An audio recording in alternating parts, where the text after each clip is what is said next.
Hello, everyone. Good morning. We are just going to give it a couple of seconds so folks can come on in. You might have noticed something a little different this morning. You had to enter your passcode. Yes, folks, we are always mixing it up over at the SBDC. So we're just going to give folks a chance to enter that passcode. If this is your first time with us, hello, my name is Sadie Uribe, and I'm the media producer for the Los Angeles Regional SBDC. The SBDC is a national program with over 1,000 locations across the country, helping to stimulate economic growth through business advising and development. The LASBDC offers no-cost services through funding provided by the U.S. Small Business Administration, SBA, and from the California Office of the Small Business Advocate. It's your tax dollars at work. The Los Angeles Regional SBDC network operates 7 service locations throughout Los Angeles, Santa Barbara, and Ventura counties. Our services are also offered virtually. We are here to help. We empower small business owners by offering tailored solutions through personalized one-on-one business advising, cutting-edge workshops, and comprehensive programs, all provided at no cost. We are dedicating to supporting your entrepreneurial journey every step of the way. So on that note, good morning, Lori. I know that we have been having a blast already, so I don't know, we got to catch folks up today. Yes, we absolutely have. And yes, as Sadie was saying, you'll have to put in, I think you put in your passcode every time, right, Sadie? Yes, Is that correct? Okay. we're trying to do a little security, folks. We've been getting some bots in here, so we just want to make sure we give you the best programming, no distractions. Yes, exactly. So I just wanted to give everybody a heads up because I almost wasn't here today because I didn't have the passcode. So I was like, Sadie, how do I get in? So make sure that you keep the passcode so you can join us every week. So I just wanted to let you guys know what's going on and why. It's very important to me on a very serious note. It's very important to me to keep the chat what I call sacred. And Sadie monitors it aggressively for me because I don't want any marketing in the chat other than our guest. And I always say, if you want to market in the chat, come on and be a guest. That's how you get to market in the chat. But the chat has always been a place for you guys to have conversation amongst yourself and share what you're experiencing as we're listening to the show and just be able to say a whole bunch of stuff to each other, which I'm always just thrilled to see. So that's why we're trying to do more and more to protect the AI and the bots and everything from coming in the middle of your conversation. So that's the reason, guys, so you know what's going on. Okay, with no further ado, can you believe it's going to be September? I actually scheduled a bunch of appointments for September 1st, having absolutely no clue it was Labor Day. And then I heard something about coming up sales for Labor Day, and I thought, oh, I wonder when that is, and realized, oh, wow, 4-day weekend. So needed, so needed. So here is my lineup for September. Yes, I feel like my list of webinars I'm doing is really long right now. Whether I'll maintain all of them continuously, the CFO I definitely will, and the Sole Prop LLC and S Corp because they're in such great need. But the cash flow may take a break for a month or so, but it'll be back. It'll be back. Okay, upcoming shows. Actually, I didn't take Adam's here, by the way. Adam's not upcoming. Adam's today. How about that? Next week we have Megan Johnson come on, and she is really in the process of launching her company, Stradivera, and she had been in corporate America for a long time, and I wanted her to come on and kind of talk about the going from corporate America and the changes, but also her background is everything to do about sales. And I know a couple times we've had somebody on that had a sales background, and you guys just loved it because you were able to learn different things as if you were in a sales training. So we're going to talk about some sales strategies and talk about her new experiences. And I always got to have Dahlia come back on. So Dahlia's from DF Accounting Services. Many of you in the audience love Dahlia. Some of you have hired Dahlia after hearing her on the show. We talked last week, Max and I were talking about these merchant cash pay loans and how they're not accounted for correctly in the bookkeeping. And we talked about how that puts incorrect information on the tax returns. So I got in touch with Dahlia and said, hey, Dahlia, can you come on and talk about that? Plus, any of you who have a employee, talk about the way CalPERS has to be recorded in the bookkeeping as well, and any other questions, which we'll have a ton. So that's what's coming up in the future. Okay, Lori's Corner. I got a kind of a, well, I always have, words of wisdom that I'm trying to speak on. Today, I'm going to use a term that's more used in bigger companies, and it's a bit of a slang. I always say it, but other people use it to this degree of some sort, and that's called protecting the margins. And what I mean by that is in larger companies, if there's a price increase or some kind of cost added to a situation, I'll explain that in a minute, you are very aware of what your gross profit margin must be to meet the net income margin. And therefore, if the cost goes up, the selling price goes up, or you don't do it because you find out it's not feasible, everything is about, should I do this? Does this make sense? Do I need to increase my selling price? And that's how larger companies run, and it's for a good reason. And when I say larger companies, I'm not meaning, these ones you see on Wall Street. I'm talking when you get into even 20 million, 30 million, you're very aware of what your margins is, and you understand that if the cost goes up and you don't do something to increase the selling price or lower a cost somewhere else, you're not going to reach your financial targets. But in small companies, this concept doesn't even cross their mind. And I talk a lot about that, but I was reminded of it in a conversation this Monday with an entrepreneur who's been in business for probably about 5 years now. She's starting to get her product into different stores, and some of the stores require, shelf fees and different type of cost. And one of them has a cost that she's got to use, especially labeling system, etc. And she immediately just assumed she was going to make less money in those stores. But I explained, her gross profit margins aren't so huge that she can start whittling away. And I said, you know what? You just create a different selling price within the different stores where it's costing you more to do business there. And she was dumbfounded, like, oh, you can do that. And I said, have you ever walked into a store, saw some product on sale for this price, and then walk in another store and actually seen the same product for a different price? Why did they do that? So the purpose of me making this statement is, when you start to go play in the bigger arenas, you've got to learn to protect your self-interest.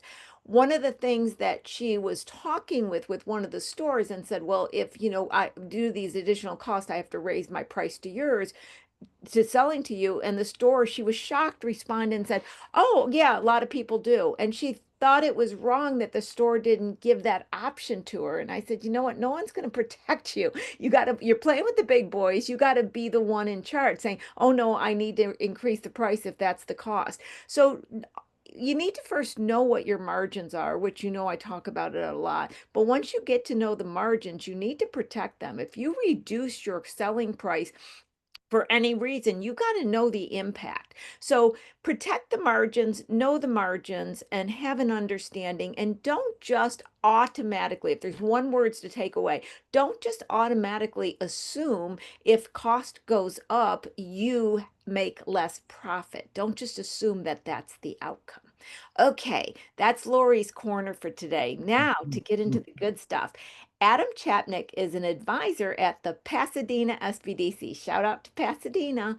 He is also the general partner at the Chapnick Group, where he mentors early stage startup founders through their journeys from concept to customer.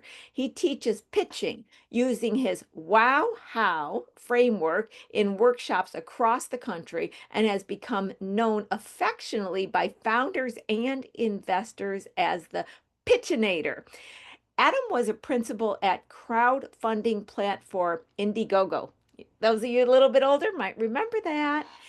Founder of the film distribution aggregator Distribber and host of Security Token Academy. He is committed to democratizing access to capital and helping creative entrepreneurs share their vision with the world they serve. Adam, welcome back. Great to be here always. And for you Dip guys into the that are, energy. yeah, after for you guys who are just first seeing Adam, Sadie will go into and try to pull up the very first episode that Adam was on. It's been probably what, a couple months ago, right? It gives you maybe longer. Longer, I think. Well, but hey, who Yeah. can tell? Seems Don't like say yesterday. longer than I keep getting older because everything was Yes, yesterday. So I I'm still know. young. You know Right. how that is, right? But Fun. anyway, that'll give you a little, we're going to go over a little bit about Adam's background, but it'll give you more information. And last time Adam sung for me and he told me he won't sing again. So you got to watch that one because he told me right out. I go, "You going to sing?" No, he won't sing. So if you want to hear Adam sing, you got to go to that one. We can't make that a regular thing for everyone's benefit. That really. Well, no, everyone's benefit. I don't sing. I always, when I'm in the car, I love to sing. I have to turn the radio so loud up so I don't hear myself sing. Nonsense. Everybody sings well in the car and the shower. There is no one who doesn't. The shower, but not the car. The car, I still sing terrible in the car. But one of these days, I'm going to take singing lessons because I think it's just a matter of I don't know how. That's true, though. That is true. It's a a method that you can be learned. It's like a Yeah, muscle. It is a muscle, yeah. literally. Both right. It is exactly. Well, and on the last thing, when I was growing up, I never got to play with any musical instruments because I came from a farm working family that found those to be just, dumb. You don't do anything with those, a banjo Wow. maybe, but you don't make money around it, right? So Right. I didn't get to play anything. So I bought a flute, Nice. an American Indian flute about 3 years ago, and I ended up hiring somebody to teach me. And he's like, "Well, I can teach you to do," and he's like naming off these, famous songs. And I was like, "No, just help me toot on my flute and not make my cat's ears go backwards and stare mean at me." Because every time I would get out the flute, she'd go, I was like, "Okay, I gotta get my well," and I haven't really succeeded. Maybe in another year, guys, I'll play it for you. Enough about that. So you've got a, very heavy tech background. Were you one of those early adopters, Adam? Well, I wouldn't say that, but in LA, so we had a couple of different tech waves, right? There was Yeah. the late 90s one, and I was here, but I was not really in tech. I was more in media at the time. Okay. And so I was trying, and when the first tech bubble was happening, I was busy trying to start a cable channel for foreign films, believe it or not, Oh, really? which almost happened. And then there was a disaster that was not of my making, where it was a corporate merger that made the economics totally unviable for independent cable companies. Now, I won't go into that story. That's, I'm sure, not interesting to anybody. But so no, that the first one, I was not in tech then, though I was a super fan.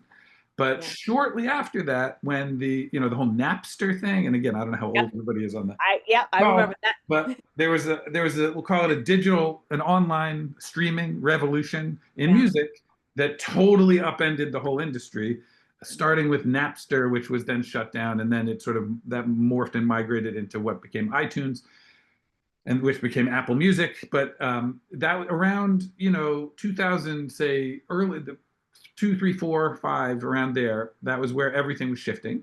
Yeah. And I actually had a friend who was right at the bleeding edge of it, a guy named Jeff Price, who founded a company called TuneCore. And anybody who's in music would know it. It's basically a revolutionary way to democratize access to audiences for musicians. So you can upload your song to TuneCore. They have the deals with, at that time, iTunes or Apple Music or Amazon Music or Spotify or whatever it was at the time, Pandora. They had the direct distribution deals. You would just upload your song, have a TuneCore account that you paid monthly, very little, like, I mean, it was maybe like $20 a year or something, plus $10 a song or some insignificant amount of money. And they would place the song on all of these distribution networks and channels and streamers and all these things. And then they would collect the money and you could just take it out of TuneCore. And I was like, wow, that, and everybody, I mean, even like the Rolling Stones had songs on TuneCore. The Cure had songs on TuneCore. It wasn't like, just Bob in his closet, everybody was using it because the music industry is sort of legendarily, I won't say corrupt, even though I will say corrupt. I won't. I'll say corrupt if you Okay. won't. I'll say So it. Okay, corrupt. You can go now. it's legendarily corrupt. And I was working at this time in the independent film industry, right next door in corruption. And so that was Yeah. me. Like, it's totally, the business model is corruption of the independent film industry. So, and I totally fell into that because, like I said, I was working on this foreign film channel that died. So I had all these rights for foreign films. And I'm like, well, I guess I'm a foreign film distributor now. So I had to figure out how to do that. Meanwhile, Jeff started TuneCore and it was like went to the moon. It's like still, it's one of the most popular services in music. But at the time, I was noticing it was really all the same. This wasn't through a conversation with Jeff. This was just a similar understanding in a parallel vertical, which was the film industry. So it was corrupt. It pretended to always be without profit because it would do creative accounting. They would take filmmakers' rights and then not release their films. There was all kinds of fundamental problems that if someone could just figure out a way to do what TuneCore did for the musicians, that would be revolutionary. And I was like, started looking into it. I started talking to people. Blah, blah, blah. This is like 2005. And iTunes announced they're going to start doing video. Okay, not just music. They were going to put videos for sale, like a few dollars or rent on iTunes. I was like, whoa, okay, that's it. This is going to be, there's going to be TuneCore for video. So I called Jeff and I said, are you going to do movies? He's like, oh my God, no, that's the worst. Movies are awful. Why would anyone do that? So many rights and clearances and it's this file size and the QC is awful. I was like, okay, would you mind if I did it? And he, but I did it with you, like where nobody needs to know it's you. I'll use your back end with your deals, but I'll be the front end and I'll take the movies in and we can use your deal to iTunes to get the video on. He's like, knock yourself out. If you want to do it, do it. So I made a deal with TuneCore and I started doing that. And that became Distributor. I didn't stay with TuneCore very long, just because you can imagine if he felt that way about movies, that wasn't a hugely, let's say, collaborative partnership. Though I'm still friends with Jeff to this day, he just was totally disinterested in the movies. But so I used different back-end processes, but made this thing Distributor. And so that was, to your question of was I an early adopter?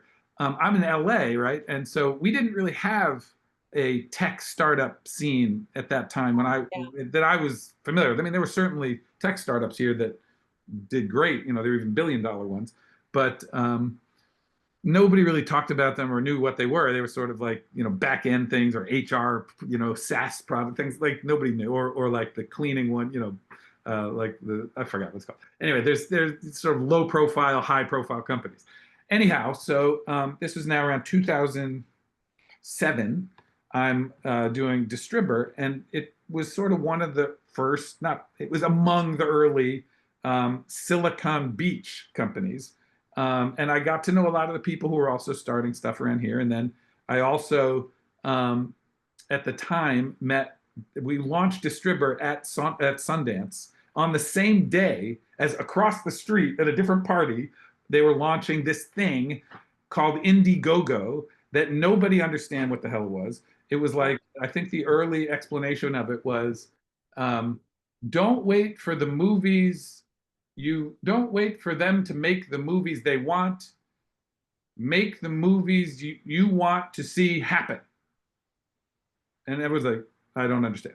I don't know what you do. What do you do? I don't know. Yeah, I don't get it. That was so unsurprisingly to me, that first, let's say, year, because Sundance is in January, right? Distributor launched, Indiegogo launched, and in that year, Distributor went like pew through the roof, and Indiegogo went zoop, like kind of limping along. And I know now that it was because no one knew what the hell they did, right? And they were called Indiegogo. Like, what is that? Is it a strip club? What is that? So like, right? Nobody knew.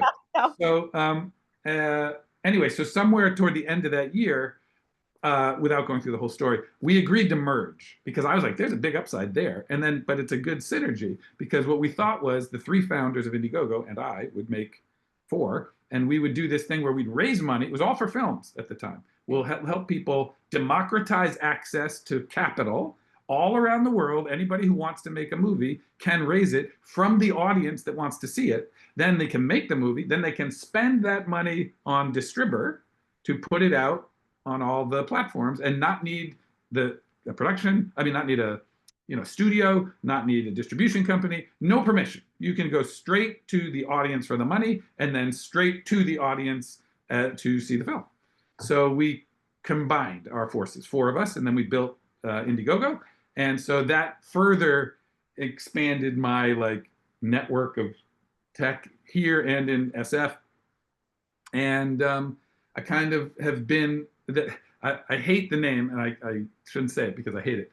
But basically, a lot of the local tech people call me Uncle Adam, which I hate that name. Okay, I hate it, but they call me I'm that. going to tell you that from now on, Uncle Adam. Yes, because I was, like rallying, like trying to whip up people, like let's have a tech meetup, let's talk about ad tech, media tech. And I was like, what's ad tech? Like, and then I didn't come up with Silicon Beach, but I thought that was a cool name. But I think just to put a wrapper on the question, I think still LA is wildly underestimated and wildly undersold as a tech hub. We also are terrible at collaborating and socializing as a tech scene. And I think we should, and I would love to be a part of doing more of that, like all the time. I know they keep trying to get an organization or association or a building that's dedicated to tech, going back, and I think you told me last time, because I wasn't aware whether or not that Indiegogo is still up and going. Is Indiegogo still Indiegogo is still going, yeah. going? I thought It's going. Going. Okay. What was interesting is coming from the small little country town of upstate New York, you don't have any relationship with this Hollywood concept whatsoever, right? You're either enamored by it or you don't even friggin' comprehend it whatsoever. So that was me, a little bit of both, right? When the whole tech scene came up, just because of my finance background, somebody introduced me to somebody and I got, can we say bamboozled? I think this was a bamboozled time for me. This is why, guys, I always say to you, don't get caught up, don't give your time away. It's not because I'm knowing, it's because I did it, right? But anyway, there was this company that was was formed, and they had some big players. They were such famous musicians that I'm not even going to say their names. Okay, they were really famous. Everybody would know them, right? And there was an ex-Capitol Records person and all this, and they were going to have a situation where the artist made a contract with themselves, not with one of the Capitol Records, and they were going to be able to download just like iTunes is. It was before all that, right? And so they wanted my expertise on the finance side, and of course, then I got involved in giving time away for alleged equity and all that. And yeah, I ended up going to all of these venture capital rounds and all this stuff. And at the end of this whole debacle that turned into nothing, it had potential, but it just kind of fell apart for many reasons. I just walked away going, I don't understand it at all. It's not meat and potatoes. It's a lot of wheeling, dealing promises. The emotions are like this, and you can walk away with nothing, like nothing. You like what? You're like going to be a millionaire or you're going to have nothing. And I thought, well, at least products have a slow death that you can kind of go, I see it coming. The entertainment industry just hit me as so chaotic. It was not in my blood at all. It's a weird, well, by nature, both film, content, Yeah, music, there's a lot of characteristics, both of just what the product is and of the business, that make it very sort of ephemeral and weird. So like the the film business, or the entertainment business that we call the film business, is a very bizarre hybrid of bureaucracy and politics yeah. and power grabbing and power protecting and massive corporations, right? But that's who run it, but which is bizarre because the goods that they trade are artists. It's I like, know. I so know. that does not mix, and ever, it never did, and it doesn't to this day. And so what that means is, and reasons it doesn't mix, and I don't know how much people care about me like philosophizing about this, but the reasons it doesn't, several reasons it doesn't mix, but like the fundamental reasons that are tragic, that I watch all the time, are that a lot of artists, to to their slash our credit, I will take as an artist as well, do the It's art both for me, for but its go own, ahead. for its own sake, right? An artist does the art for Yeah. its own sake, but also would like and would love recognition and compensation. And but it actually hurts the artist, really, to advocate for him or herself in a business manner. It's very few artists who can bifurcate their personality where they can protect their artist self and yet fight for their business self. That is a very rare human who has both of those capabilities, or rather, not many have both the capabilities, but when you venture from the artist self into the business self, it can actually dampen and harm the artist self. Artist side, the artist side. Yeah, Yeah, in fact, I wrote some now. I want to come back to that in a minute. Before I forget, I want to go backwards. And this is like not even a conversation that I thought we'd have, but it's kind of fascinating. So I'll set the scene for this. Several shows ago, I can't think of how many, we had a person on. His name was Mike Wax, and he's an artist, right? He's a singer, right? Singer-songwriter. But he also is like selling really cool trains and set up this train company, but neither here nor there. We started talking about AI and the AI's ability. And he was saying, I hate to admit it, but AI does a pretty cool tune. It's able to actually put together. it's insane. Yeah, yeah, and that's what I was saying. But here's what I want to, because of your background, Adam, this is something that I'm going to try to put it in words. And if I don't get it said correctly, where you even know what I'm talking about, just kind of ask me. But as I was looking back and I was just thinking about that experience I had, the whole concept was to free the artist of the big bureaucracy, the Capitol records, let them own their own materials and go direct to their consumers. That's what was happening during that time period, right? Well, it's kind of interesting now is it seems to me the artist didn't even get a chance to fully actualize that desire before now they're actually being questioned on being replaced and where they're actually having a part. It seems like the artist didn't even get a chance to gain their power that they No. wanted to from. So am I making any sense? Your That's thoughts on what I'm interesting. Yeah, I saying? mean that's its own sad tragedy of the timeline. Yeah. But yeah, I mean, okay, yeah. I mean, I think so. I agree. First, I'll say to Mindy, I agree. I love Taylor Swift both as an artist and as a total trailblazer for artists. Seriously, Taylor Swift is an absolute role model, totally for everyone, not just my daughters, but like literally everyone. She's amazing because she tears down all the elephants in the room of business, and of gender inequality and of everything. Like she's freaking everyone should be like Taylor Swift. Not to mention, way before that, how she engaged audiences and with humility and honesty and authenticity and amazing. And of course, she's an insanely great songwriter and has a beautiful voice. Okay, and congratulations to her and Travis.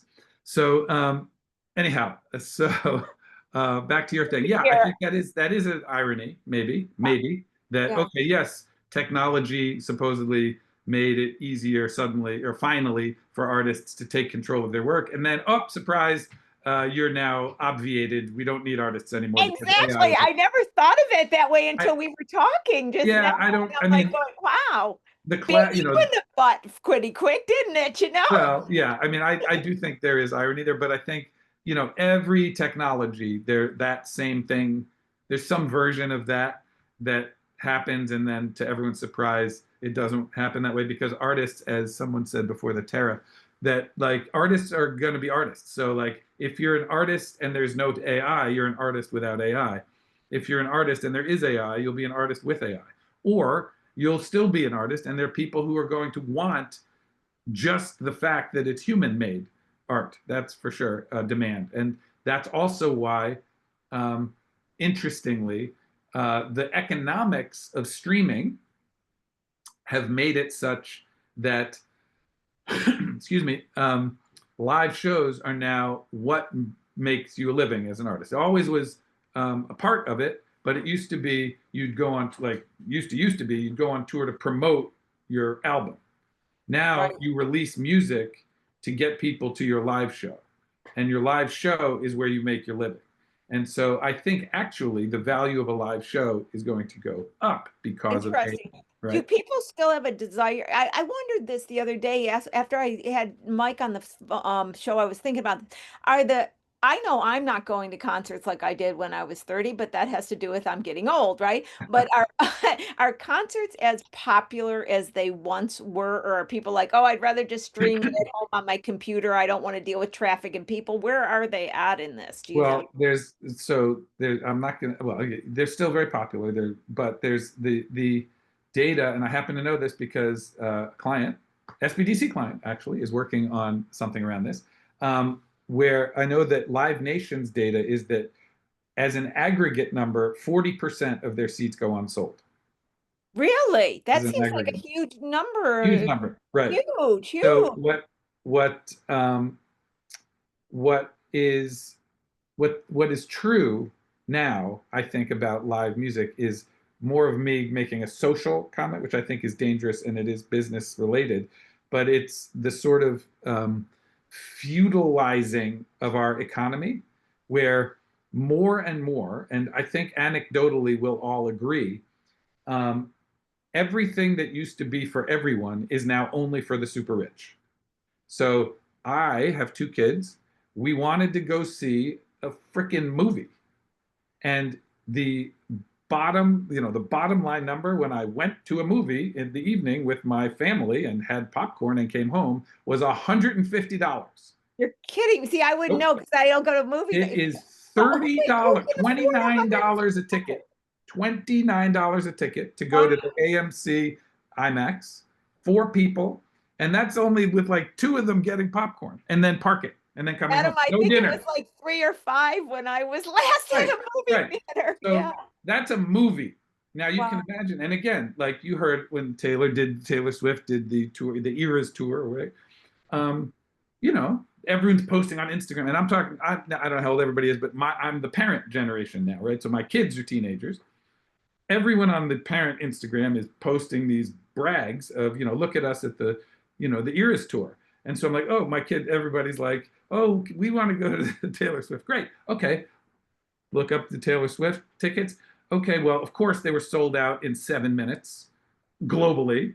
And so if you want a ticket, that is $1,500 each for the very top of the stadium.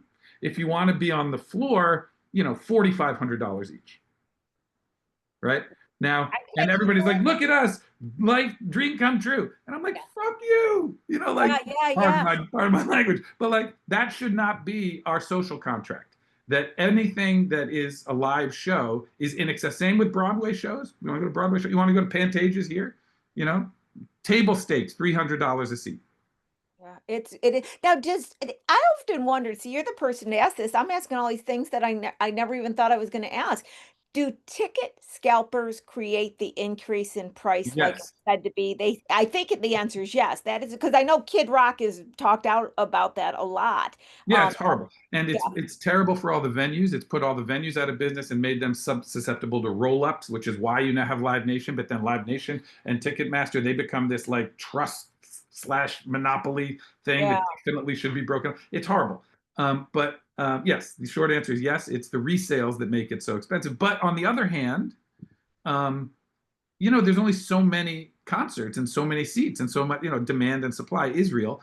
But the resellers definitely pump that up, and also unfairly do so by figuring out technological ways to use the internet and bots and scraping and all kinds of timing and stuff to um, use agents, AI agents and all kinds of things to scrape these sites to buy the tickets before you and I can. Even if we're there, like trying to buy it at 9 a.m. when it goes to 5, we won't get them. They're faster, and they get, if it's a 10,000 seat, arena, they'll get, probably 5,000 of those seats. Not one guy, but all of I them. have to ask then, Adam, who is getting the money? Is it any of it going to pay more to the artist, or is it all going to a corporate or a tech person or something? Where's the all this money going to? Who's making more money off it now?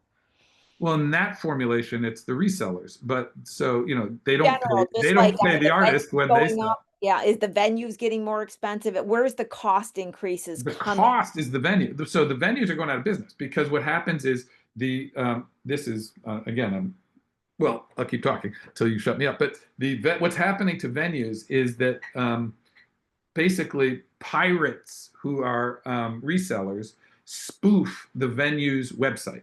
So like if I'm the Los Angeles Awesome Theater and I have 1,500 seats and I'm going to be do the next Dave Matthews Band show or whatever. I don't know, it's dating myself, but like whatever it is, 1,500 seats. So it's the Adam Awesome Theater.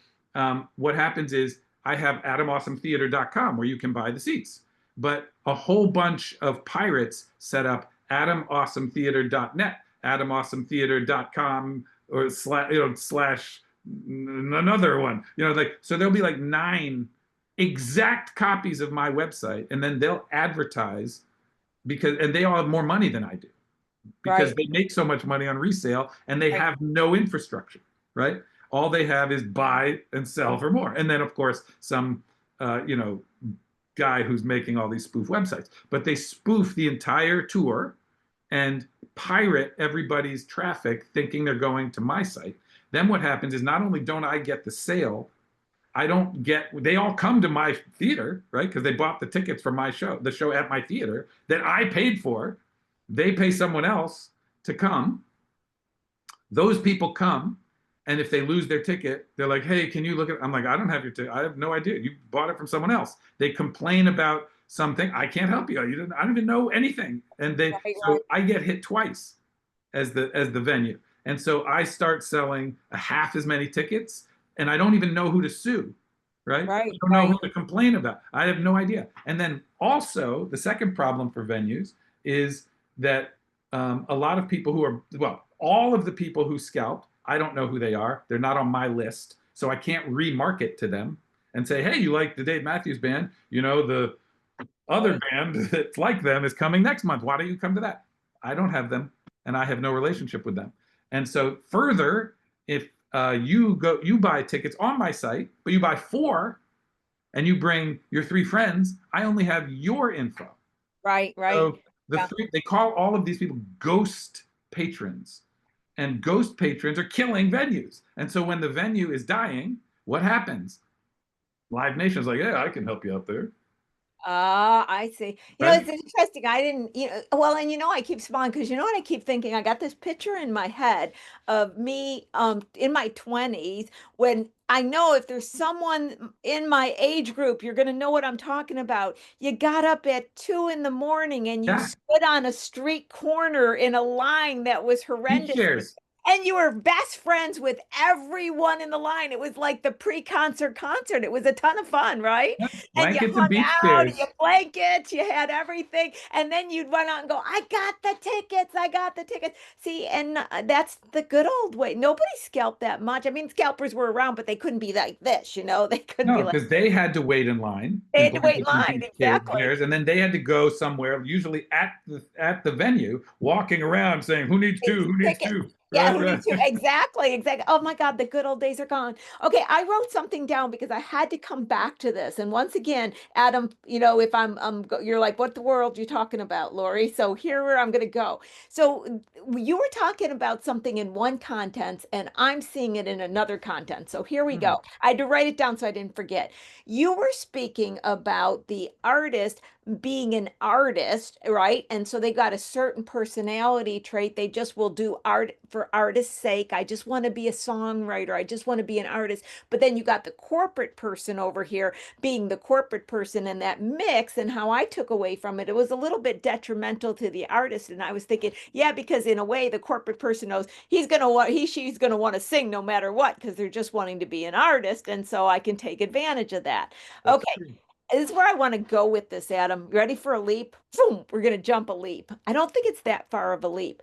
While you were telling me that, I could totally relate to what you're saying, but I kept thinking about how our just entrepreneurs in general are falling into the same trap. Take Hmm. the word artist out and Mm. put in the word entrepreneur. And I'm lecturing on this all the time. I know someone in chat is going to bring up milk right now. I'm lecturing, they'll know why. This is a secret thing, and everybody knows that, so can you buy a quart of milk with this? I am finding, and I'm screaming at the top of my lungs, that today's, can I say, okay, this is my attitude. It's my attitude, guys. Here comes Lori's attitude. You know Lori's attitude.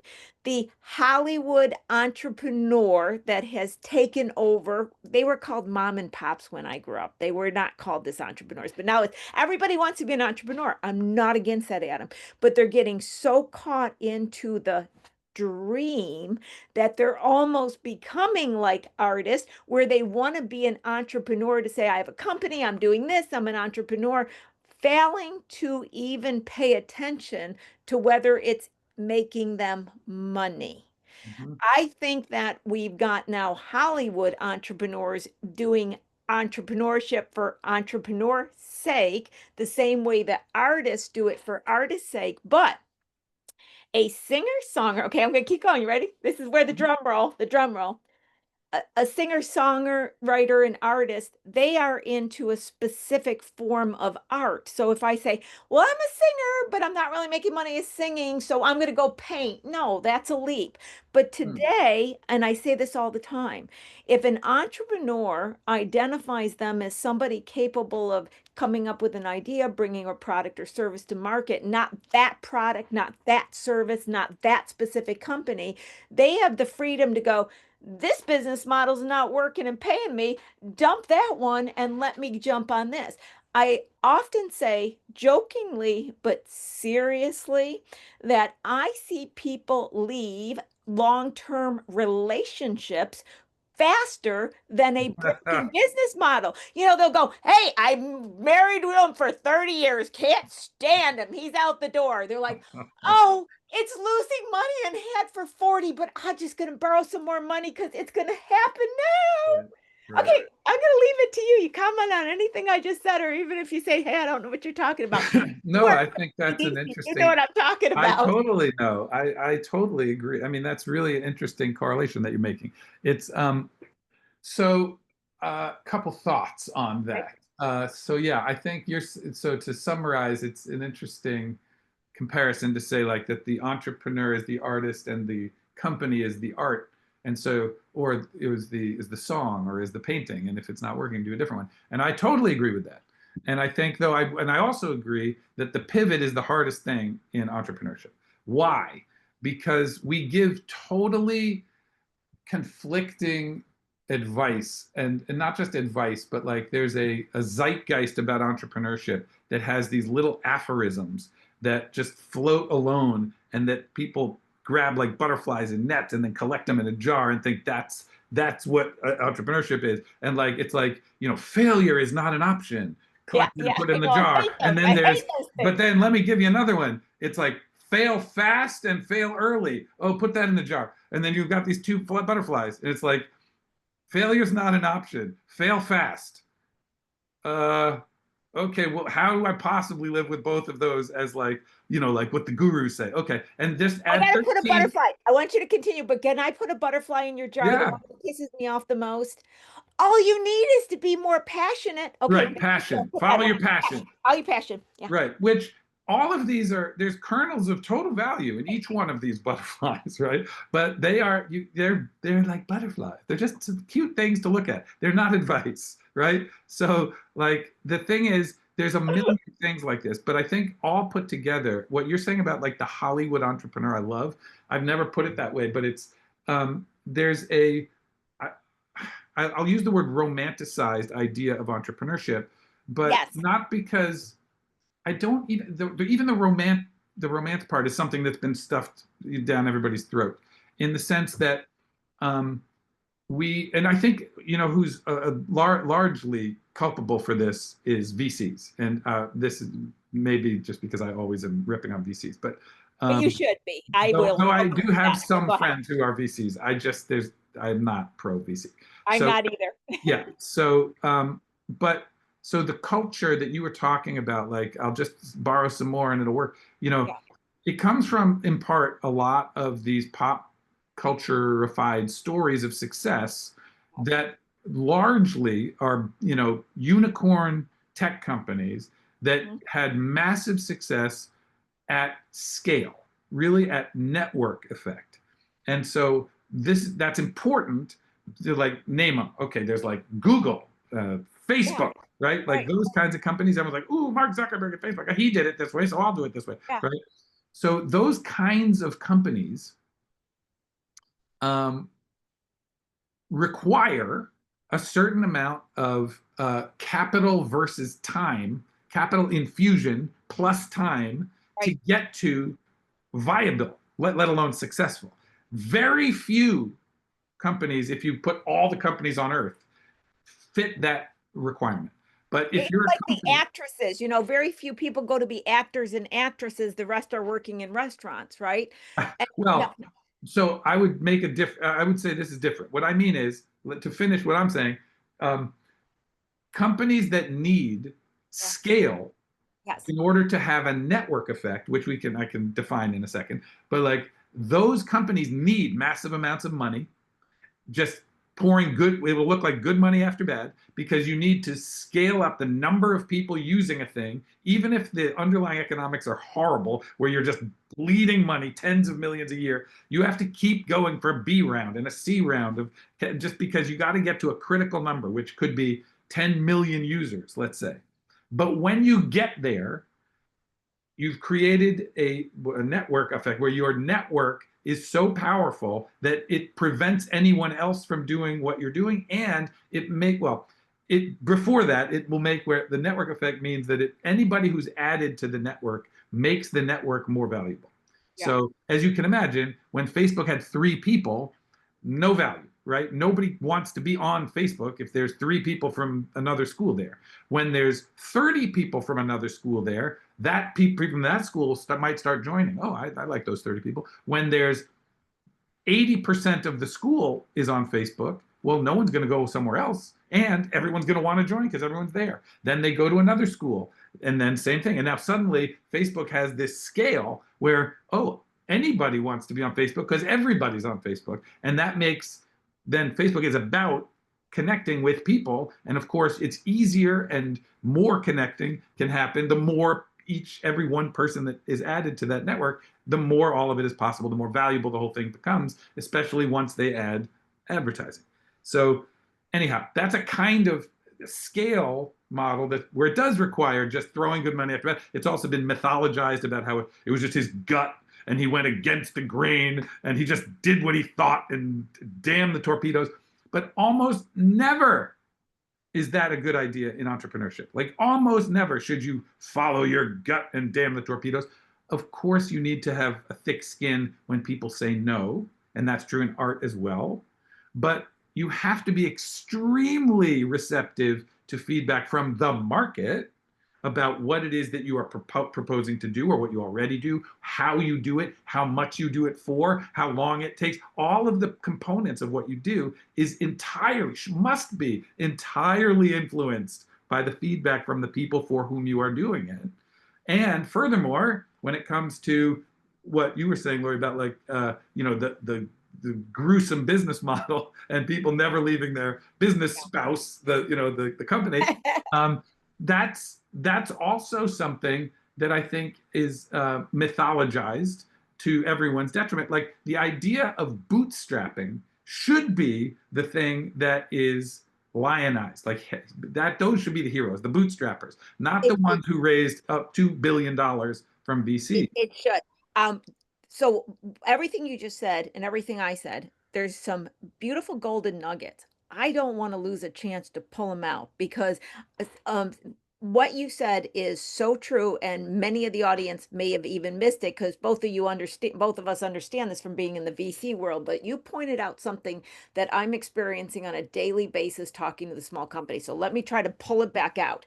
Mhm. When you were talking about the VCs and the stories and how they've been almost like the urban myths and they've been glorified and made into heroes, Yeah. this is a true thing. And what am I seeing, Adam? And if there's something I could scream at the top of my lungs and everybody hear me that's an entrepreneur and get this point, it would make me a happy person. I could retire and say I've done my good in the world. And that's Amen, sister. this. The entrepreneurs are our entrepreneurs, our SBDC clients, our audience, the people who are hearing us right now, they are being exposed to these stories and they're being idolized into them, thinking that that is the steps that they need to take. And how they're actualizing it, Adam, because they're not going to get a meeting with the VC, right? They're actualizing it in things like this, not even having the idea thought through and signing up for an LLC. Because I got it right. I go through Yes. it all the time. I talk about this, right? Not being able to even figure out what it is they're selling and to whom. I have this conversation all the time. They're calling me and I'm having the weirdest conversations in the last 10 years, especially 5 years, than I've had in my entire 30 plus business years. Now, I have, because of my long finance history, worked with millionaires and some billionaires. We talked about tax strategies. We talked about umbrella companies. We talked about that. I have many calls like this where they don't even know what they're selling. They Right. haven't figured it out, and they're thinking they Yeah. need an umbrella company, and they're going to have several LLCs, off an S corp, and then they're going to do this. And I'm like, I always say to them, well, and then let's run the money that we don't have through the Cayman Islands so we can spend less tax on the money we never made. It's it's Right. So, it's so ridiculous, well, yes, and but it's because they got it. So again, one more before I go. The bootstrapping, the mom and pops, that's how you grow. That's how. And so I just feel like our poor little entrepreneurs are getting sidetracked, kind of pulled down this path that's not getting them in the discipline and the structure to get to someplace, because they don't even have a little toe in the water and they're already playing in this ideology they don't understand. Okay, you go.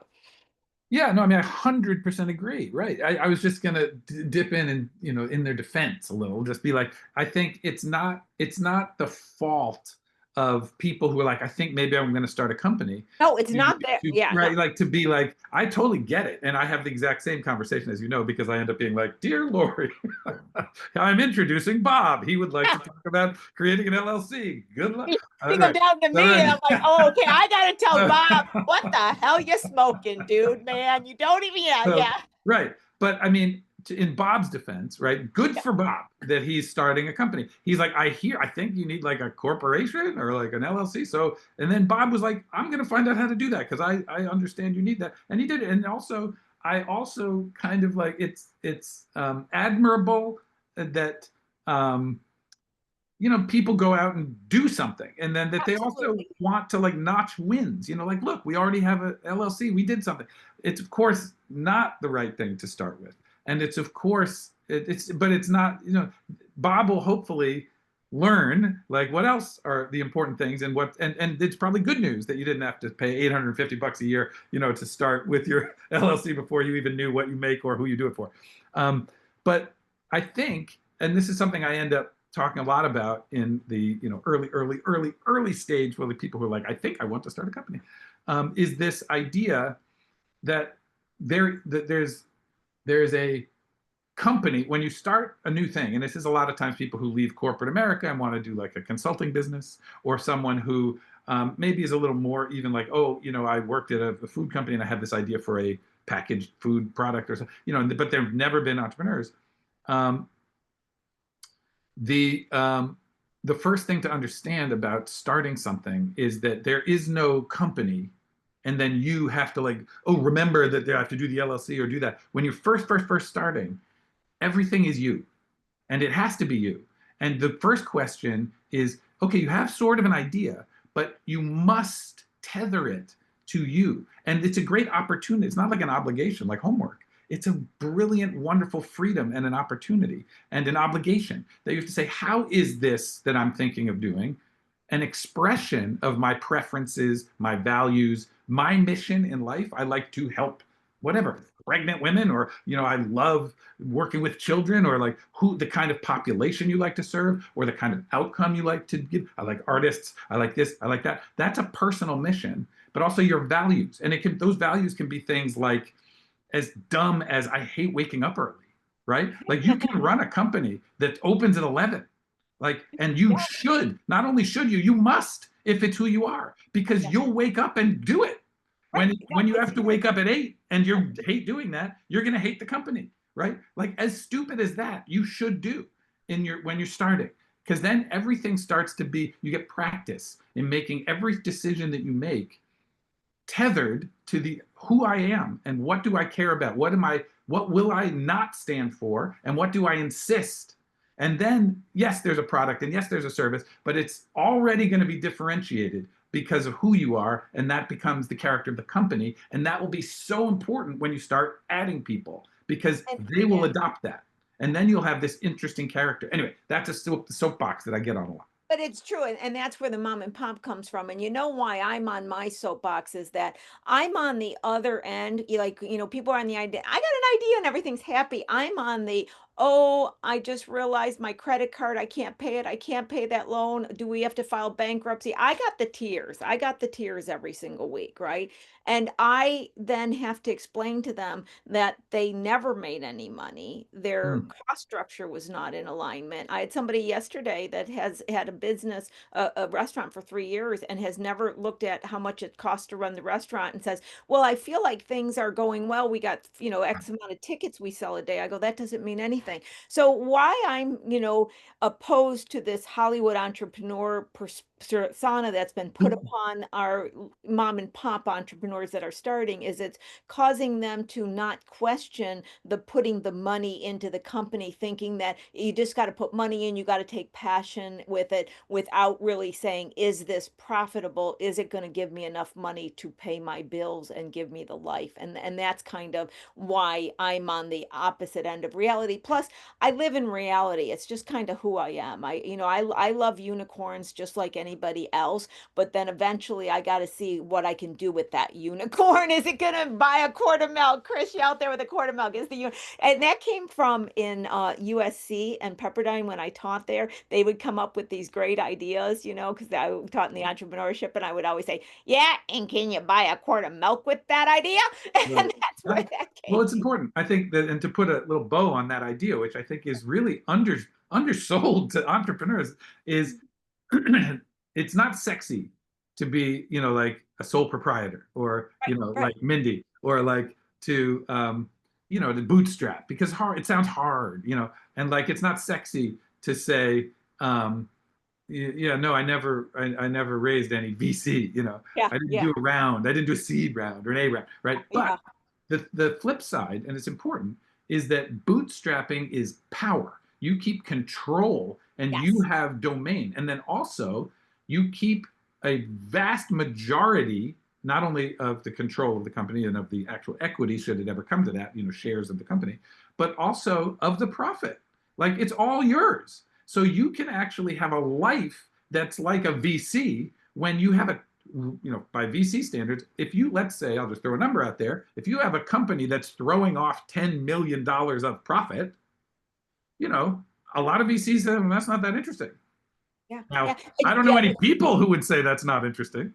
I know. Right? And one last week we had heard the expression from Max. He was sharing some wisdom. A friend once said to him, "If you grow it small, you keep it all." I love that. Nice. Oh, wow. Yeah, yeah. Isn't that Taking the great? value. I know, is that I love If it. In fact, I you had grow Sadie it put it in small, small, you keep it all. And my advice to a lot of people when they come to me for an LLC is like Mindy. I tell people, let's get a good old sole love prop that. and let's get some errors and emissions insurance, and that's even better off than where you are. And then you can go and you can change out when it makes sense to do so. And then you're not getting yourself in all these legal and all these financial situations when you haven't quite netted out where it's going. And the other thing I remember saying when I was in my I think I was in my 40s. I just got finished with my MBA, and MBA makes you think you're supposed to be really big and all this and all that. But I'd been like a consultant for my life, and I was thinking I had to hire all these people and I had to do mergers and acquisition because you get an MBA, and I was at the top presidential entrepreneurship program. So, but I was sitting there one day and I thought to myself, now I don't mean these numbers exactly, it's just a concept. You could be $1 million in revenue company and make 100,000, or you could be 100 and maybe 5,000 in revenue and make 100,000. Yeah. The difference between That's the right. latter is you're not as stressed out. That's totally You're right. not So right. important. You get what I'm saying? It's So how important. much you make. And so I realized then, you know what? It's going to be me, myself, and I, and my cat is the marketer and all that. Well, Because real yeah, world numbers I'll share. Indiegogo, at one point, I don't remember the years, but we had something like 300 people working there. We had, I forget if it was 100 and change million in revenue, and we were not profitable. you see it all the time. And I Wait, know and we're running. then wait, like Oh, shortly thereafter, yeah. sadly, laid off, I forget, like 100 people, something like that, shifted other costs around and did stuff, dropped our revenue. So we weren't like 100 million in revenue. We were like 50, and we were profitable. See, and I have to put this one, Adam, you're gonna have to come back and we're gonna have to continue this conversation, but I have to put this one last thing. I've been telling people this a lot. Do you know what companies, because I'm looking at numbers all day, tax returns, finances Right. all day long, Yeah. right? Tons of them. You know that. Too many, probably. But do you know what I would say across the board, what I have seen, especially in the last 6 years, the companies that are making the absolute most money? Ready for this? Ready. Solopreneurs. Nice. That's who, because the other ones are in debt. They're trying to sell products, the prices going up, the employment's going up, all the employment laws. The people who are massage therapists or they're consultants or they're selling a few widgets they made or they're just doing distribution, they're working at their home or a small office. It's just them, maybe an assistant. They're billing out over 100,000 and keeping most of it. They are the ones that are making the solopreneurs are the ones making the most money. Yeah.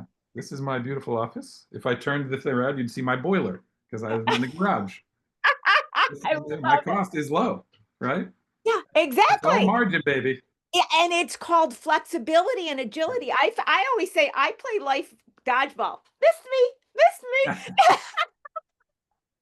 Oh, Adam, I didn't know all the things we were going to talk about today, but it's always fun. See, even It is always it fun. was fun. I We always agree. have fun. So, Adam, I'm going to have to bring you back on and say, hey, I don't know what we'll talk about today. I love it. But in all Always. seriously, I want to say thank you so much because I just started asking questions. I love where the conversation went today because I talk about this a lot to our audience, and I want all the audience to wake up and say, be the person, be the solopreneur, be the one just starting out, do the bootstrapping, and be damn proud of it.